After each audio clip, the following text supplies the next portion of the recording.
believe that this all led to an outcome of the nature that we have today, where the recount was completed, and this is a recount of the ballots that were cast on March 2nd. They've been completed, and when tabulated, it will show a victory for the PPP along the same magnitude that we said 3 months ago, just over 15,000 votes. And what this recount has verified is that the SOPs that the PPP had published, they were accurate because the SORs have matched those SOPs, and it has also shown the robustness of the system. Secondly, it has proven that the figures that Mr. Mingo declared, they were heavily inflated. So APNU will end up in Region 4 by about 16,000 less than the Mingo figure. And that is what we had argued that he had inflated the figures by. So actually 23,000. 23,000 they had inflated it by.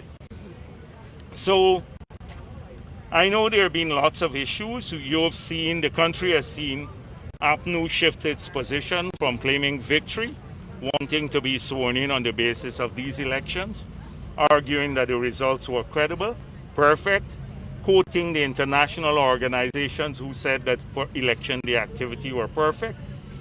And then when they realized they couldn't escape the recount, which would have, they knew because they had the SOPs that they refused to publish, they then realized that the recount will expose the fallacy, the lie that they had perpetrated, and would expose Mingo's figures. So they had to shift the narrative to one that the elections are now bad and rigged by the PPP, and that Mingo, well, you had a lot of irregularities to the point of it being ridiculous. Imagine APNU saying now of nearly 400,000 votes that are tabulated, only 75,000, I think, 75,000, they considered valid. And of those, they have 40-something thousand that they want. They wanted to disenfranchise at that point in time, up to when 400,000 were tabulated, some 325,000 Guyanese.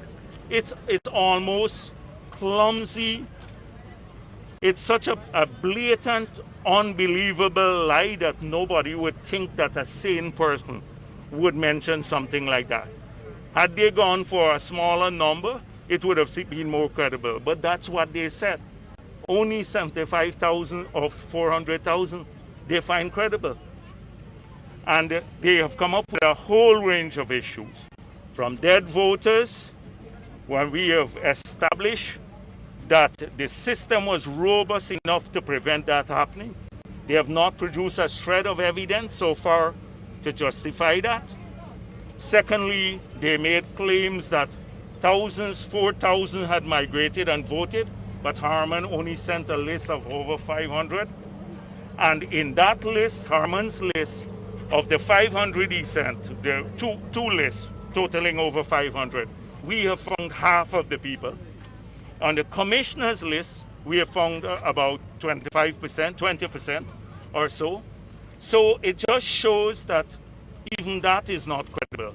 We have seen the fishing expedition. You talk to all the political parties who have had agents who are counting, and they would show you that APNU then goes with a list and they just call out names and serial numbers. 105, in one case 149.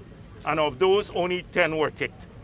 They're just a fishing expedition, and then they deem that entire box not credible. And so the latest permutation was the boxes that they made of this big issue about. Now, there are other boxes, like in Festival City, that didn't have much of the documents. And PPP did not object to it being recounted. APNU won almost all the votes there, and still had missing documents. So, because we recognize this is a recount of the valid votes in the box. So, for all those boxes that they claim the votes could not be validated, The ballots were looked at. They were examined to see if they're authentic ballots. They were, and they were stamped appropriately. And therefore, they were counted, and their SORs matched the statement of poll. The order that GCOM issued said that once the SORs are there, you have to tabulate.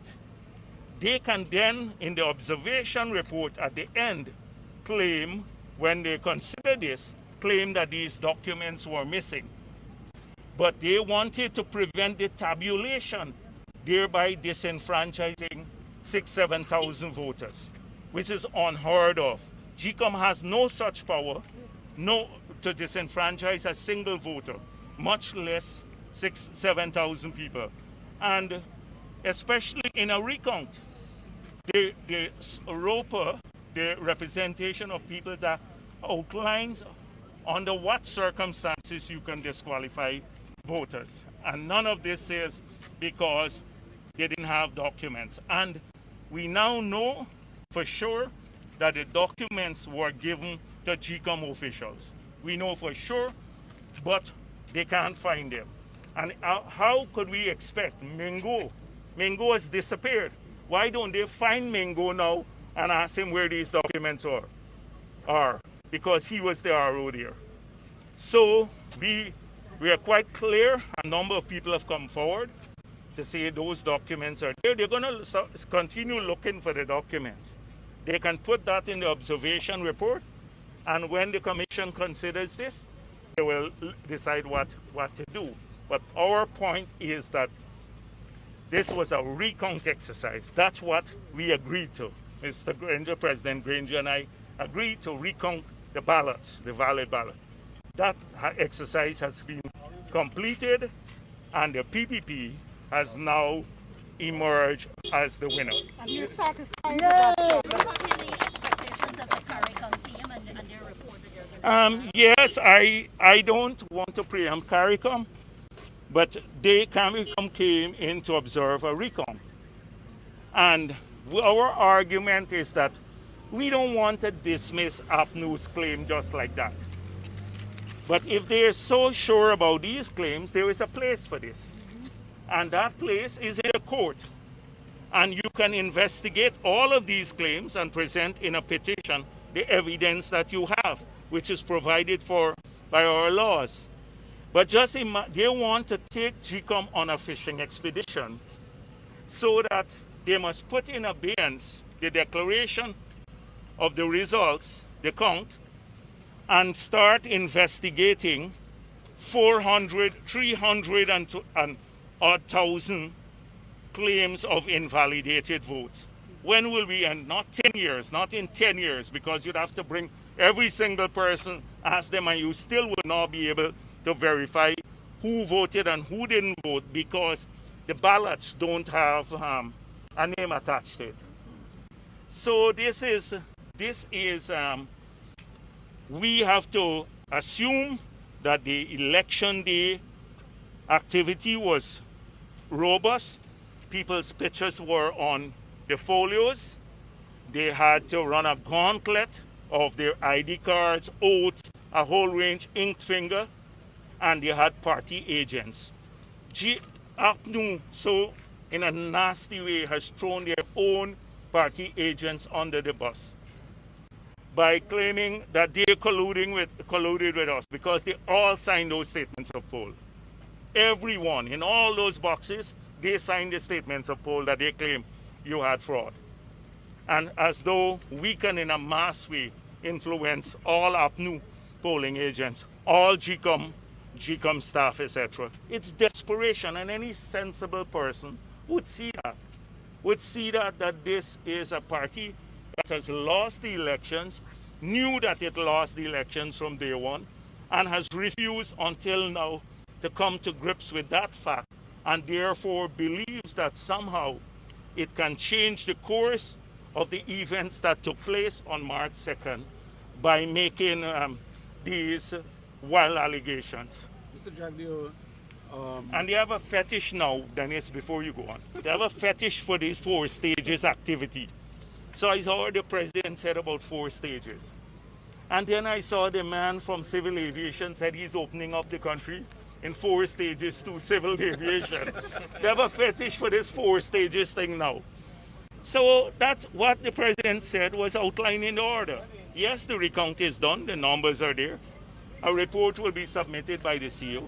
The commission will debate the report and then announce, and the order says within 3 days, announce the final count, credible count. And the only count that was not credible, give me that back. The only count that was not credible was Mingo's count. That was the only thing that was not credible. You notice how they've gone quiet? Tonight we have another, you want to put this on back? So tonight we have another 16 bucks to release that Mingo inflated. Nobody says anything about that. They've gone quiet. So, Mr. Jagdeo, moving forward post-elections, based on the declaration that JICM has expected to make, would your party support executive power sharing? We have never really gotten a clear answer, yes or no. Dennis, these matters are not that simple. It is, first of all, you have to have an effective government. An effective government. At the end of the day, people judge you on results. Whether you've been able to deliver goods and services to them when they assess you at the end of 5 years. You have to have partners and people who are like-minded and agree to your program for delivering goods and services to our people all across Guyana as you in the government. This party on a daily basis is showing that its leaders are incapable of putting national interest and national consideration first, primary.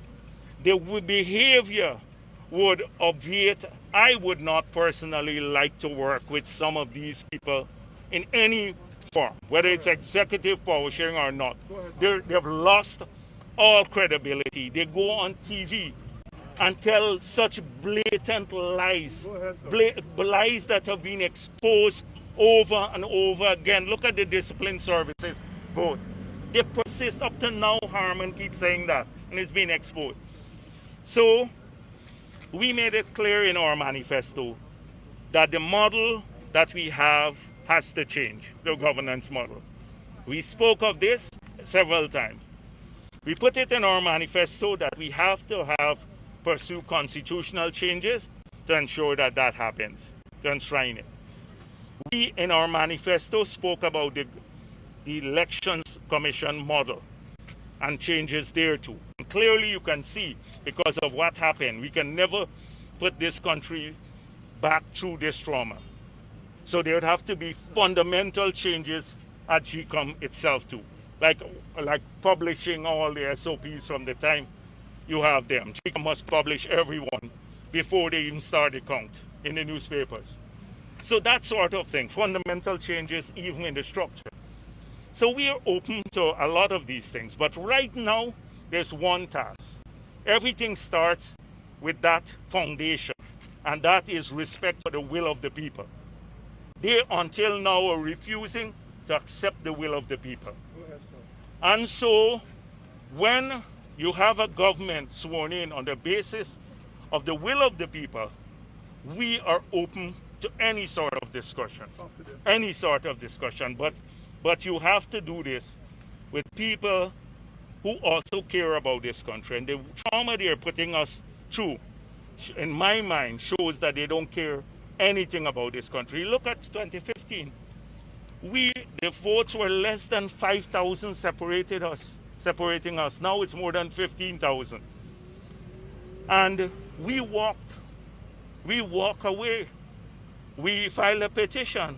You didn't see us put the country through this trauma. And because we recognize that that is how democratic societies work.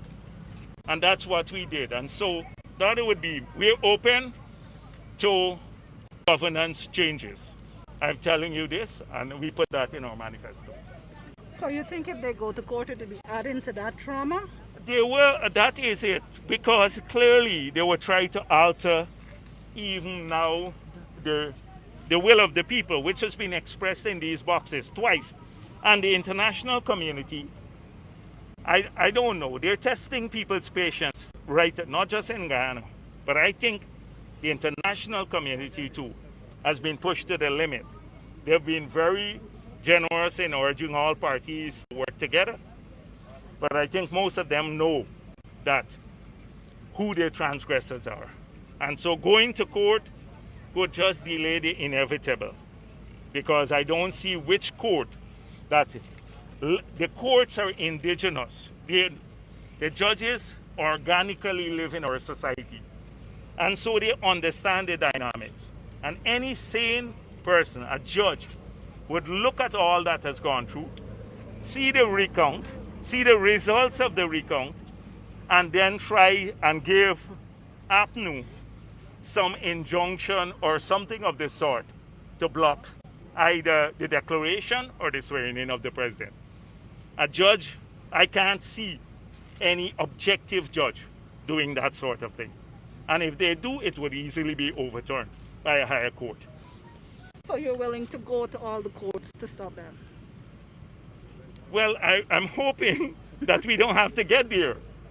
But if we do, then we will fight tooth and nail all the way for democracy. And I want to thank all the people, not just PPP, because there are tons of people who don't support the PPP, but decent people, including from APNU, who stood up and took a solid position. They may not like us, but they took a position in favor of our country and in favor of democracy.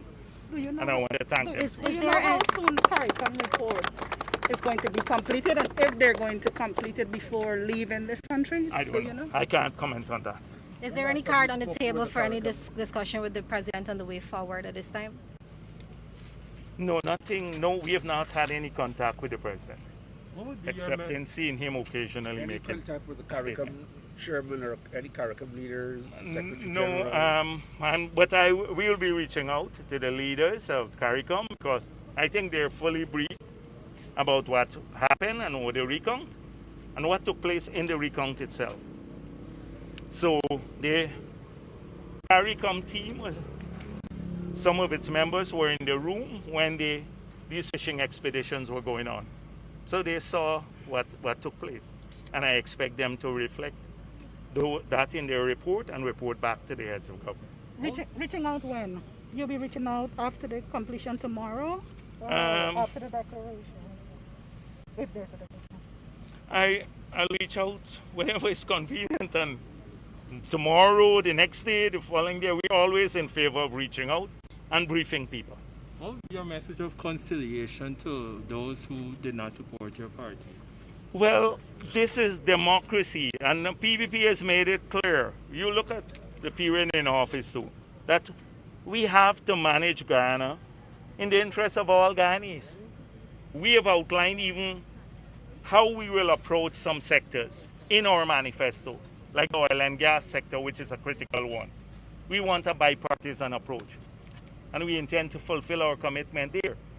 And we want to make sure that every Guyanese, wherever they live in this country, or whatever their political affiliation or their race, they can all equally share the benefits of our country. Quickly though, what governance model do you have in mind to include that segment of the population that will perhaps for another few decades never support you? Well, I don't know if a governance model alone can change that. I believe that hard work on the ground, letting people see your heart and that you care, allows that to change. I remember in 2006, 1 in 4 votes in Region 10 came to the PPP. Because of our work on the ground, we won about 24% of the votes, 23 point something. But that fell to about 14% the last time. So I believe if you work hard, you work the ground, people see your heart, they support you more than the governance model. But clearly you have to have some changes there to the governance model itself. I don't want to explore there. There are about hundreds of variants. You have European models, you have different kinds of models. You have governance models that give more legislative kind of power sharing, which we did. You recall that in our constitution, that there are several new features that we enshrined there that allowed this sort of sharing. For example, the Rights Commission. The 5 Rights Commission to sit human rights, ethnic relations, indigenous people, gender, and children. That to sit on one of these commissions, you have to have 2/3 support in the National Assembly. No party commands 2/3 support, so you have to work together. The same thing with the Procurement Commission. Then the 4 standing committees that we established, and we rotated the chair. They were never there prior to that constitutional change. One on natural resources, on foreign affairs, social services, and economic services. Then the governance model for Parliament. Prior to the constitutional change, we had the executive controlling that. Now you have 5 and 5 from both sides, and the Speaker chairs the meeting, the Parliamentary Management Group. I can go on and on. But yet still, the ordinary people out there still feel who do not necessarily support it traditionally excluded. Yes, but because they're led to believe that. I believe that many sections of the Afro-Guyanese population lost more welfare under APNU in the last 5 years that they had accumulated under the PPP. But the rhetoric is it's just racism. Imagine a Valda Lawrence a few days ago unrepentantly saying the PPP killed 500,000. 500, and she didn't even bat an eyelid in Region 4 alone. 500,000 people. And you hear people repeating that. There are no reality with numbers, but that sort of thing thrives every single day. And this is an emotive issue. We're seeing it play out in the United States of America now. It's a very emotional issue. So you have to demonstrate to people almost like that you work for them, but even if in maybe twice as hard you have to work to overcome that sort of racism which is peddled at the grassroots level in the communities. And it's hard to fight the rumor-based racism. Then what assurance or reassurance can you give to APNU supporters tonight that a PPP government will not victimize them? I can say tonight we have no interest whatsoever in victimizing anyone. People don't have to worry for their jobs. They don't have to worry about their health care, their education. An APNU's child would be treated just as well as a PPP child in a family, because these are children of Guyana. You recall when we were giving the 10,000 grant, all of these things. We never asked who your parents voted for. We said we want to increase that. We want to increase pension. It's all of our pensioners, regardless of which party you support or what's your race. We want to return water subsidy to the pensioners. That will be regardless of who you voted for. Our programs are designed for our people. And so it's not going to be, like for only PPP people. But there are some people who now are holding this country hostage. And they're doing so, just a few individuals, maybe about less than 10 of them. And they're doing that not because they care about ordinary Afro-Guyanese or APNU supporters. They're mortally afraid of what change of government, that it will expose the deep-seated corruption they've been engaged in. And there are about 10 of them. And they're holding the country hostage. And we're watching them. Thank you.